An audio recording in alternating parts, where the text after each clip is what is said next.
Jadi bahaya saudara kembali pada Quran dan Sunnah. Mengapa? Itu korupsi dalil namanya. Kalau misalnya ada pejabat, anggaran pembangunan 4 miliar, lalu yang dipakai 2 miliar. Kira-kira pejabat ini jahat apa gak jahat? Jahat kan? Jahat.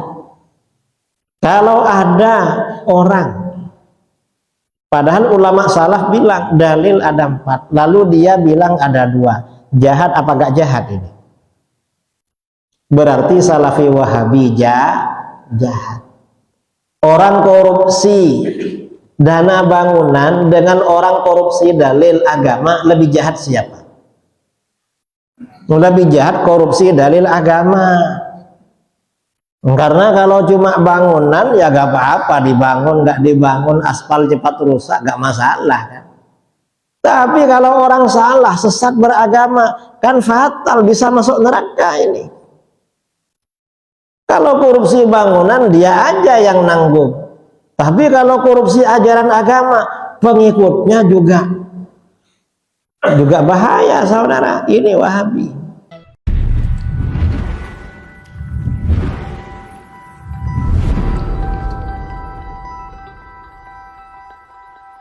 Qadrihi wa qadarihil azim, amma ba'du. Para buya, para ustaz, para alim, para tuan guru yang saya muliakan dan saya hormati, jajaran pengurus BKM Masjid Baitul Mu'tamar, saudara imam yang juga saya hormati, para tokoh masyarakat, para jamaah kaum muslimin dan muslimat yang berbahagia, yang saya banggakan dan saya cintai. Alhamdulillah, bersyukur kepada Allah Subhanahu wa Ta'ala. Insya Allah kalau tidak salah, saya bersilaturahmi di masjid ini kalau bukan keempat kali ya, keempat kali. Setiap tahun biasanya ke sini. Nah, yang akan kita bicarakan pada kali ini adalah tantangan umat Islam Ahlus Sunnah wal Jamaah di Indonesia, bahkan di berbagai belahan dunia. Kalau di Indonesia sekarang ini, tantangan Ahlus Sunnah, khususnya di Riau, itu 2. Apa? Yang pertama Salafi Wahabi. Itu tantangan pertama. Karena Salafi Wahabi ini memang lumayan heboh, khususnya di Riau. Sebenarnya mereka tidak banyak, cuma heboh aja. Kalau masyarakat umat Islam di Riau, Sumbar, Sumatera Utara, Jambi, Aceh, mayoritas Ahlus Sunnah wal Jamaah. Cuma mereka ini promosinya, pencitraannya di media massa luar biasa, di media sosial, seakan-akan ramai, padahal ya tidak ramai, minim. Dan dari kelompok mereka yang kembali ke Ahlus Sunnah itu banyak, bahkan ustadz-ustadznya yang kembali ke Ahlus Sunnah banyak juga. Tapi bagaimanapun ini tantangan pertama. Nah, tantangan Salafi Wahabi pada kita ini apa? Perbedaannya Wahabi dengan kita yang Ahlus Sunnah wal Jamaah. Tantangan pertama, mereka ini biasanya membangun propaganda kembali kepada Al-Quran dan Sunnah. Itu di mana-mana, kembali pada Al-Quran dan Sunnah. Ini karena Al-Quran dan Sunnah ini propaganda mereka, maka apapun selalu dihubung-hubungkan dengan Al-Quran atau Sunnah. Sampai-sampai orang Wahabi ya kadang bikin apotek, nanti dikasih judul apotek Sunnah. Itu hanya propaganda.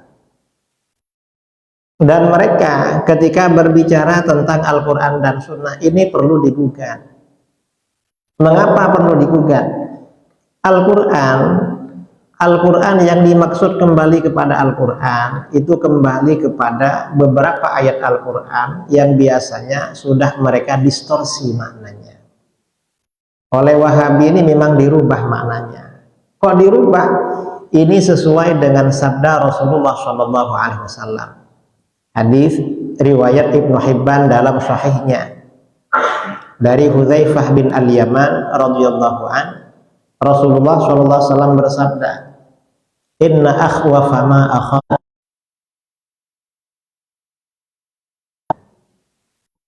Sesungguhnya sesuatu yang aku khawatirkan pada kalian adalah seorang yang baca Quran. Artinya apa? Berarti bahaya ini baca Quran. Artinya bacaan Qurannya bagus. Hatta idza ru'iyat bahjatuhu alaihi, hingga ketika orang itu kelihatan indah karena Al-Quran. Kok indah karena Al-Quran? Ya mungkin suaranya mirip imam kita tadi. Kemudian juga ya enak suaranya. Orang tuh kalau suaranya merdu kan kelihatan indah. Wasara rid'an lil Islam, dan dia menjadi penolong Islam. Indah karena Al-Quran menjadi penolong Islam. Kok penolong Islam? Mungkin dia imam masjid, buka rumah-rumah tahfidz di mana-mana, buka Islamic Center, lembaga pendidikan, orang diajak belajar ke sana. Setelah begitu apa yang terjadi? Ghayyarahu ila masya Allah. Orang ini merubah Al-Quran, ajaran Al-Quran dirubah pada apa yang Allah kehendaki. Artinya Al-Quran diterangkan, ditafsirkan tidak sesuai dengan yang diturunkan oleh Allah dan dijelaskan oleh baginda Rasulullah SAW. Jadi Al-Quran dirubah maknanya, fansalakha minhu wa nabadhahu wara'a dhahri. Lalu dia melepaskan dirinya dari Al-Quran. Al-Quran dia lempar, dia buang jauh-jauh ke belakang. Fasa'a ila jarihi bisayif, lalu dia menyerang tetangganya dengan pedang. Tetangganya dibantai, dibunuh, seperti yang dilakukan ISIS di Irak, di Syria. Itu kan orang Wahabi. Mengapa tetangganya dipedang? Waramahu bisyirki, dia tuduh tetangganya itu telah syirik. Mengapa dituduh syirik? Ajaran Al-Quran dia rubah. Ini Wahabi. Jadi Wahabi ini walaupun bilang kembali pada Al-Quran, tapi Al-Quran yang dirubah penafsirannya itu. Sahabat bertanya, ayyuhuma aula bisyirki ya Nabi Allah, ar-rami amil marmi. Siapa dari keduanya yang lebih berhak dianggap syirik, hai Rasulullah? Yang menuduh syirik atau yang dituduh syirik? Rasulullah SAW menjawab, balir rami. Justru yang menuduh syirik yang lebih berhak dianggap atau divonis syirik. Nah, ini siapa kira-kira? Kriteria orang bacaan Qur'annya bagus,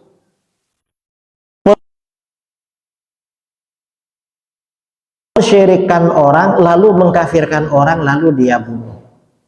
Mengapa merubah ajaran Al-Quran? Kira-kira yang paling cocok siapa? Ya Wahabi.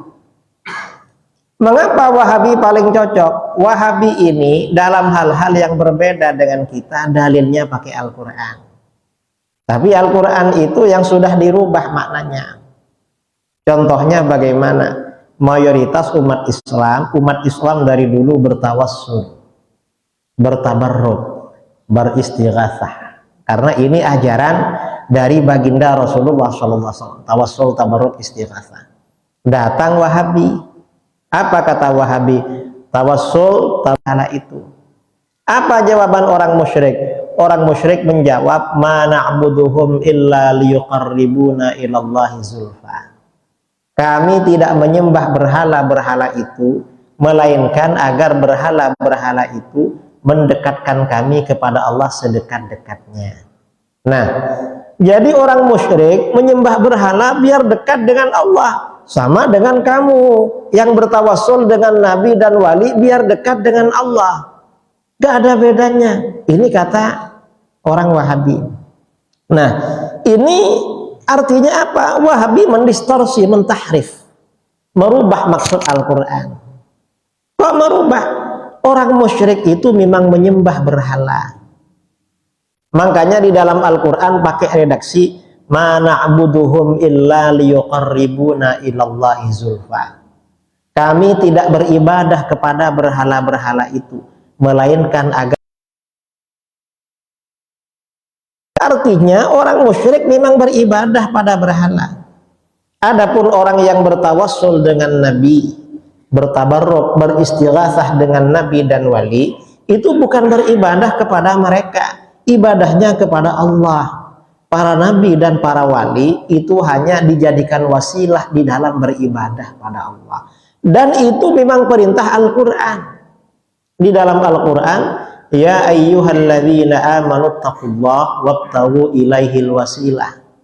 Hai orang-orang yang beriman, takutlah kamu kepada Allah dan carilah wasilah, perantara menuju Allah. Yang termasuk wasilah menuju Allah ini bertawassul dengan orang soleh, dengan Nabi. Mengapa bertawassul? Al-Quran pula yang menerangkan. Rasulullah SAW sendiri juga yang mengajarkan kepada para sahabat. Nah, artinya apa? Wahabi ini ketika berbeda dengan umat Islam, mengkafirkan orang, merubah Al-Quran. Mereka merubah pada Al-Quran. Ini contoh ya, contoh. Ini contoh lagi ya.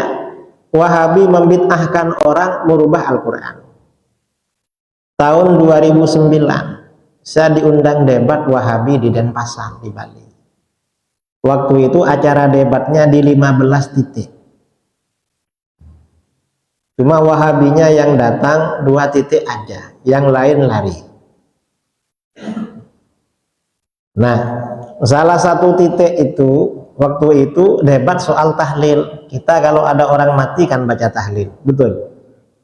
Kata si Wahabi ini, tahlil yang dibaca orang aswaja itu haram. Baca tahlil haram. Saya tanya sama dia, siapa yang mengharamkan baca tahlil? Kata dia Al-Quran. Loh, ayat yang mana yang mengharamkan? Saya belajar tafsir Al-Quran pada kiai saya sampai hatam. Tidak ada penafsiran yang mengharamkan tahlil, apalagi ayatnya. Kata dia, ada.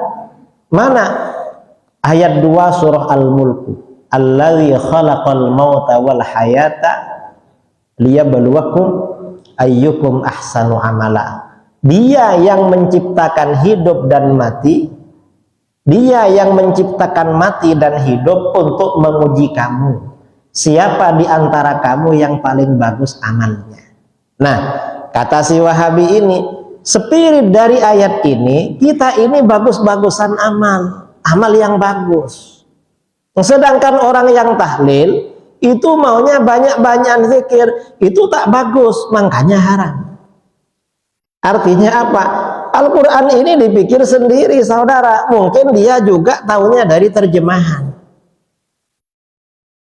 Lalu saya bilang sama dia, sampeyan ini memahami ayat Al-Quran ini pakai pikiran sendiri.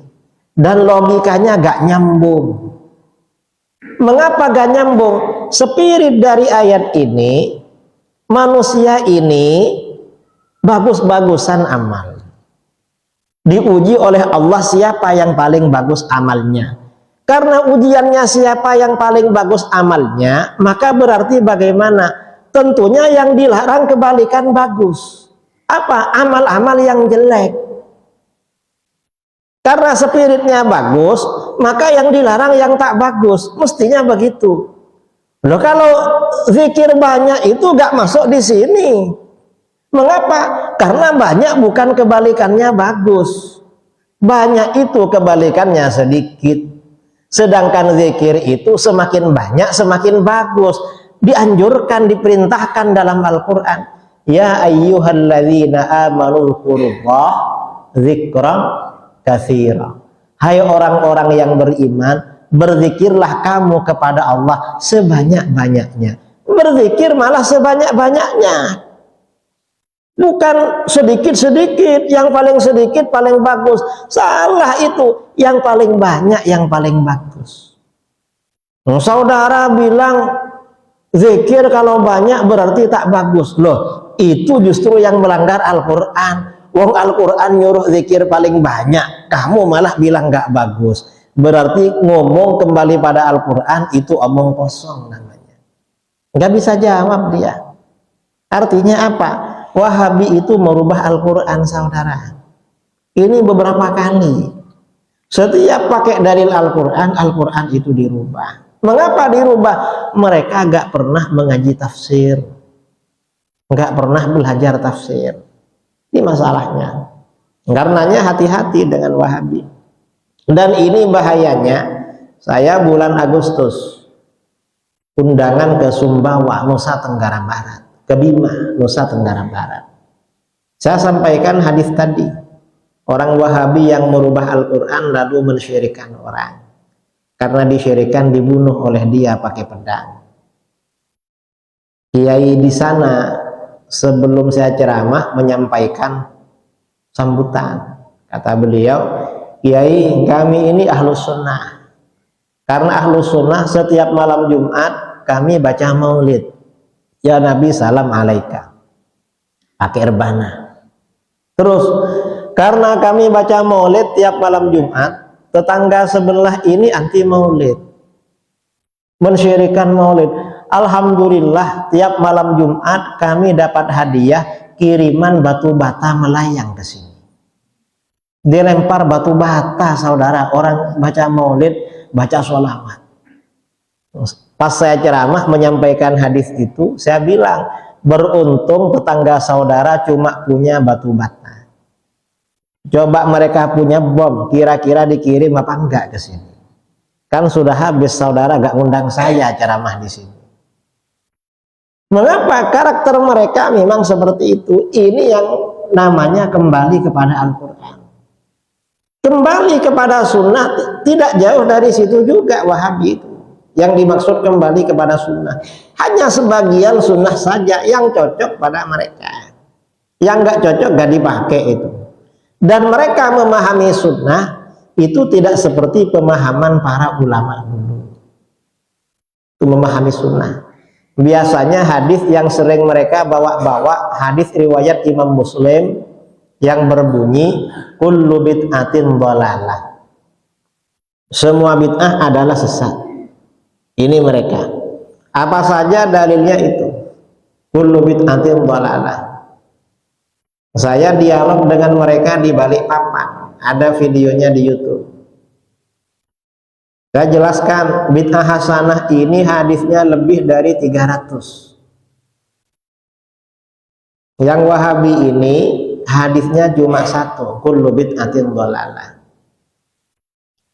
Setelah saya menerangkan dalil bid'ah hasanah, saya tanya sama dia, sambian ikut siapa mazhabnya? Kata si Wahabi ini, kita ini ikut mazhab ahli hadis. Saya bilang, katanya ikut mazhab ahli hadis. Kenapa hadisnya cuma satu dari tadi? Kullu bid'atin dhalalah. Wong hadis itu jumlahnya ratusan ribu. Kok cuma satu? Oh berarti kamu bukan pengikut ahli hadis. Pengikut siapa, Gus? Kamu pengikut ahli hadas. Dan itu hadas akbar. Lalu kata dia, jangan ngejek gitu, Gus. Ya kalau kamu kan gak ngejek, tapi langsung mengkafirkan, mensyirikkan, lebih parah lagi. Artinya apa? Ya gitu, hadisnya cuma satu. Tapi bilangnya kembali pada Quran dan Sunnah. Kalau kita ini ya ahlus sunnah wal jamaah, karenanya hadis memang dikaji di pondok-pondok. Di pondok-pondok, saya dulu di pondok sama kiai diajarkan Sahih Bukhari. Kemudian Sunan Abi Dawud, Al-Jami' As-Shaghir. Itu hadis per hadis dibacakan. Mereka ya cuma kullu bid'atin dhalalah saja hadisnya. Gak ada lagi. Kita di Pekanbaru ini ya, ini ada kelompok kajian Sunanul Mustafa setiap malam Jumat yang dibaca Sahih Bukhari. Sekarang sudah hadis dapat 700-an hadis mungkin. Hadis keberapa? Sahih Bukhari. Kemudian Al-Musnad yang dibaca Muwatta Imam Malik.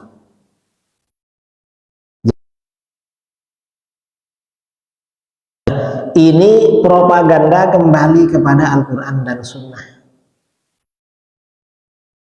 yang dibawa oleh Wahabi. Dan ini juga perlu digugat kembali pada Quran dan Sunnah.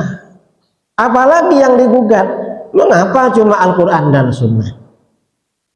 Karena menurut ulama salaf, dalil yang disepakati sejak masa salaf ada 4. Apa saja? Al-Quran, Sunnah, Ijma, Qiyas. Kalau mereka bilang Al-Quran dan Sunnah, gugatan pertama ijma'nya mana? Mengapa digugat? Dulu yang anti ijma aliran sesat. Kalau kamu anti ijma, berarti gabung sama yang sesat-sesat.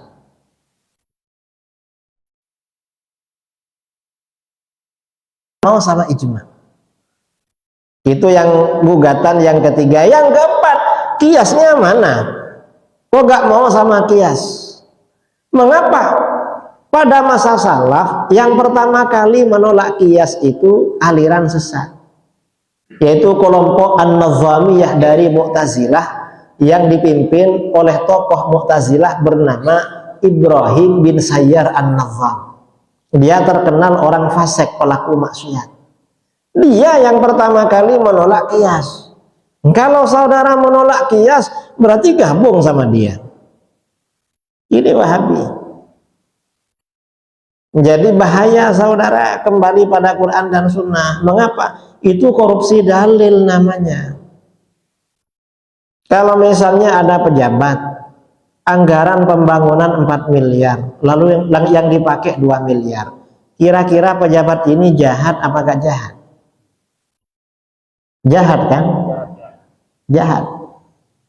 Kalau ada orang, padahal ulama salaf bilang dalil ada 4, lalu dia bilang ada 2, jahat apa gak jahat ini?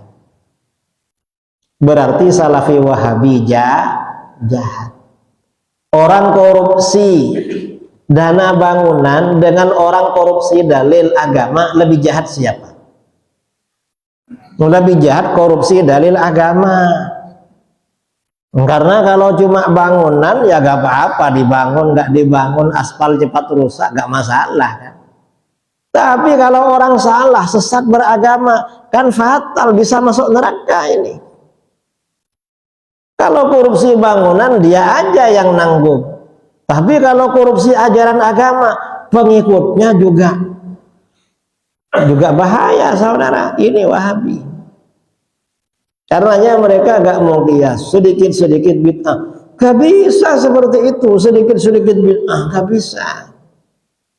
Dalil agama ini luas. Yang disepakati ada 4, yang gak disepakati ada sekitar 20.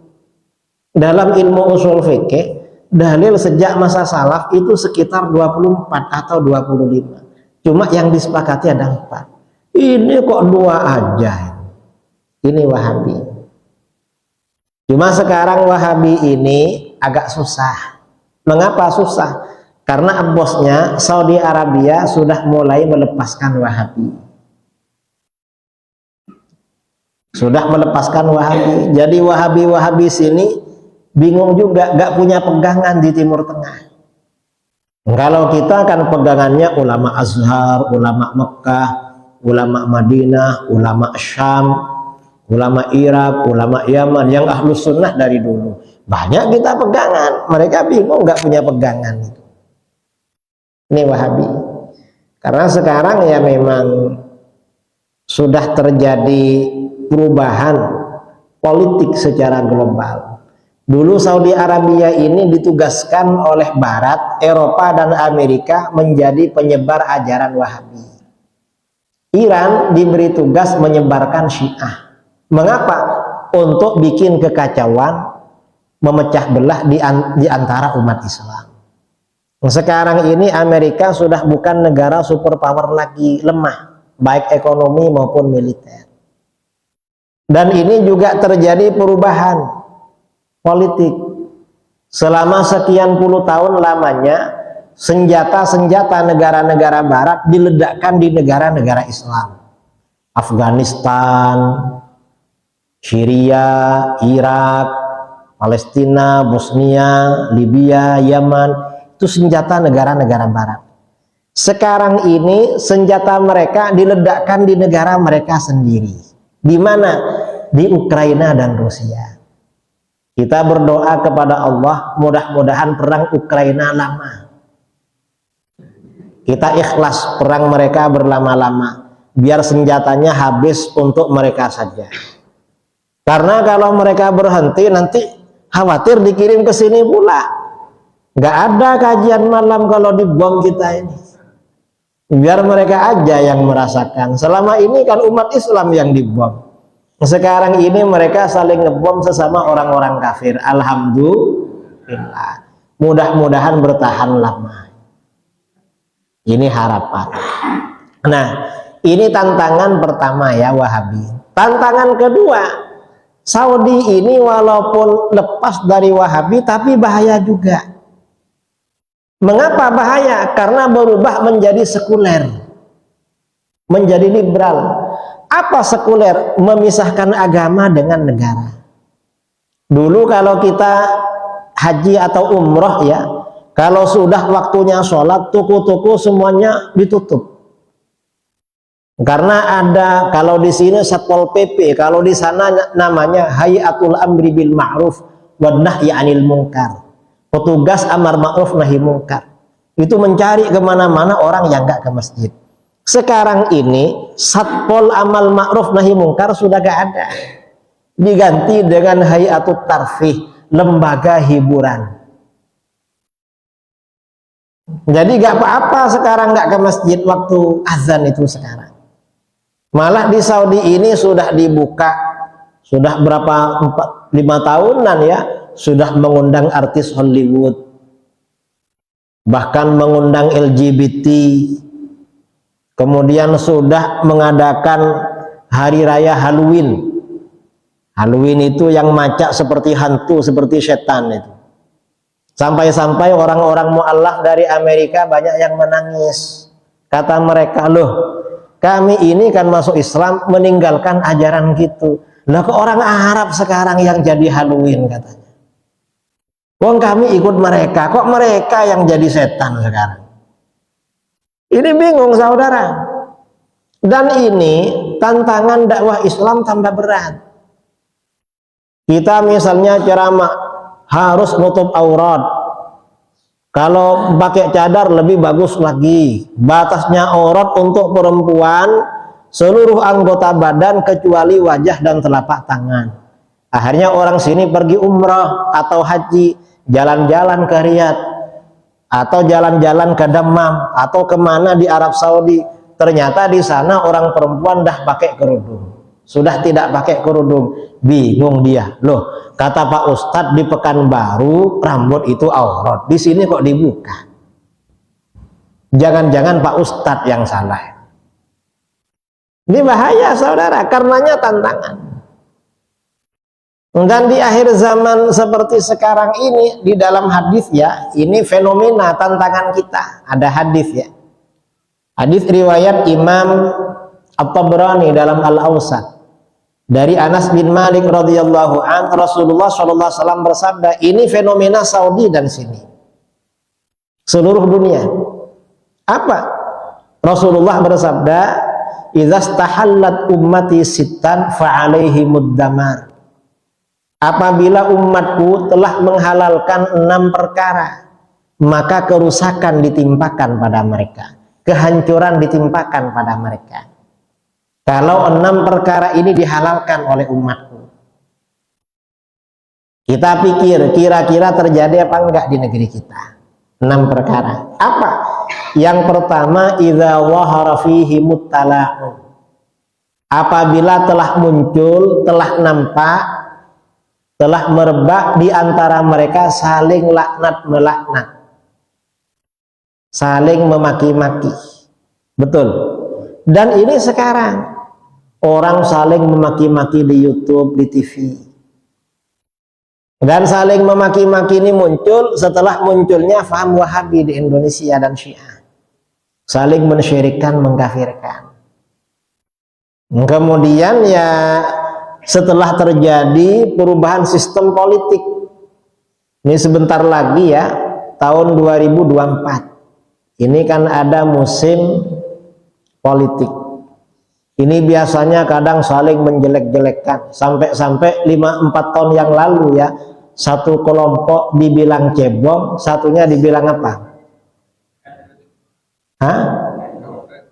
Kampret. Satunya kampret, satunya cebong. Entah yang akan datang nih apa namanya. Dan itu gak boleh saudara, gak boleh. Kita ini nanti siapapun yang kita pilih, tapi gak boleh memaki-maki yang lain. Kalau kita biasakan begitu, kita sendiri yang hancur. Umat Islam itu bersaudara, apapun dan siapapun pilihannya. Gak boleh saling membenci, gak boleh saling memaki-maki. Santai aja. Ya wis, kamu milih itu, saya tak milih ini aja. Kalau memang mau milih. Saya sering ditanya, Pak Kiai pilih mana? Siapa yang mau dipilih? Oh, belum ada. Saya gak ambil pusing itu. Dan kalau jadi juga gak ingat saya. Betul? Tak jadi ya gak masalah. Siapa saja wis. Oh, gak peduli sama kita. Ini yang pertama ya. Yang pertama ini saling laknat-melaknat. Itu gak boleh itu. Kita gak bisa seperti itu. Yang kedua ini wasyaribu al-khamrah. Yang kedua, mereka ini meminum khamr, minuman-minuman keras. Dan ini di Saudi Arabia. Di Saudi sudah ada kafe, sudah ada ya macam-macam lah seperti itu. Wasyaribu al-khamrah. Kalau di negeri kita di Melayu ini sudah dulu yang namanya khamr. Betul? Kalau orang-orang kampung di Melayu di Riau, kalau pernikahan biasanya kan ada karaoke. Kalau malam-malam ada yang jualan khamr kan, miras ada. Ya memang nggak dibilang halal, cuma kan peredarannya kayak barang halal kan. Dan lebih canggih lagi sekarang karena sudah berupa sabu-sabu, sudah kehancuran. Ini tantangan bagi umat Islam. Bagaimana anak-anak kita tidak terpengaruh dengan itu, tidak terkontaminasi dengan perkembangan. Kemudian yang ketiga, ini juga yang menggejala di mana-mana. Walabisu al-harir. Mereka memakai pakaian sutra. Maksudnya memakai sutra, sutra ini kan untuk perempuan, tapi laki-laki make. Cuma di sini mungkin nggak ada. Artinya orang-orang yang memakai yang bukan pakaiannya. Biasanya contoh ya, dulu kalau orang pakai kalung itu cowok apa cewek? Cewek. Sekarang umat Islam yang cowok pakai kalung ada apa enggak?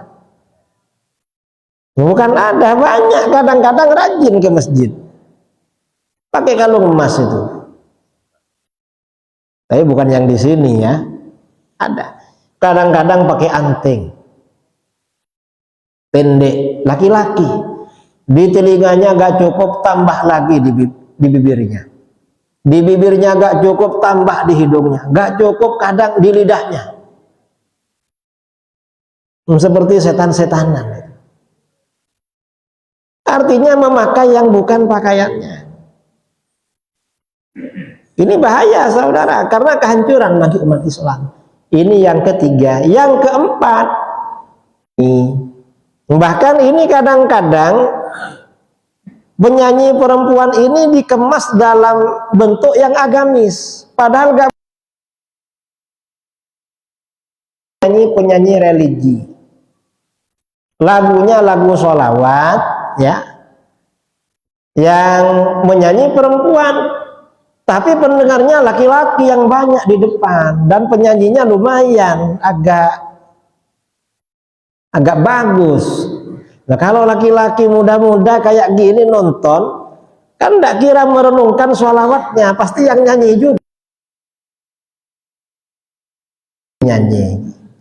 Ya gak boleh juga. Ini penyanyi religi sekarang ini. Ini merajalela di mana-mana di negeri kita, yang disebut penyanyi religi Isya ya. Kemudian yang terakhir, yang kelima dan keenam dalam hadis ini, Waktafar rijal bir rijal wan nisa bin nisa. Laki-laki merasa cukup dengan laki-laki, perempuan merasa cukup dengan perempuan. Kalau yang laki-laki namanya gay, kalau sesama perempuan namanya lesbi, yang disingkat dengan LGBT. Dan ini merajalela. Dan Arab Saudi sudah mengundang LGBT, pertunjukan di sana. Negeri kita ini sebentar lagi kedatangan tamu dari Inggris. Musik apa namanya? Coldplay ya, yang katanya mempromosikan LGBT. Dan ini lebih parah lagi saudara, kata Menko Polhukam Pak Mahfud MD, KUHP 2026 akan melegalkan LGBT. LGBT itu barang halal di negeri kita. Ini kalau benar-benar terjadi, ya dalam hadis ini kehancuran ditimpakan pada mereka. Mengapa seperti itu? Ya mungkin tekanan, atau ya mungkin orang-orang yang punya kebijakan membuat KUHP dapat apa namanya, kenikmatan dari barat, atau gimana. Ini harus ditentang ini, karena nggak sesuai dengan ajaran agama. Karena LGBT dilarang oleh semua agama. Parah ini. Ini tantangan negeri kita. Dan satu-satunya cara agar generasi ke depan ini selamat, nggak terpengaruh dengan berbagai ini ya, kerusakan-kerusakan yang sangat berbahaya, anak-anak kita sejak usia remaja SMP dimasukkan pondok pesantren. Insya Allah kalau masuk pondok itu selamat saudara. Ini Buya Zulhendri Rais bangun pondok di mana? Trimbau Panjang, kemudian di Palas pondoknya. Was itu apa namanya? Nurul Azhar. Kemudian pondok-pondok yang lama seperti Babus Salam dan pondok-pondok yang lain. Itu agar generasi ke depan itu selamat. Nah, saya kira ini karena ini sudah waktu Isya, kita off. Nanti selesai sholat Isya, kita lanjut dengan sesi tanya jawab. Kurang lebihnya mohon maaf. Assalamualaikum warahmatullahi wabarakatuh.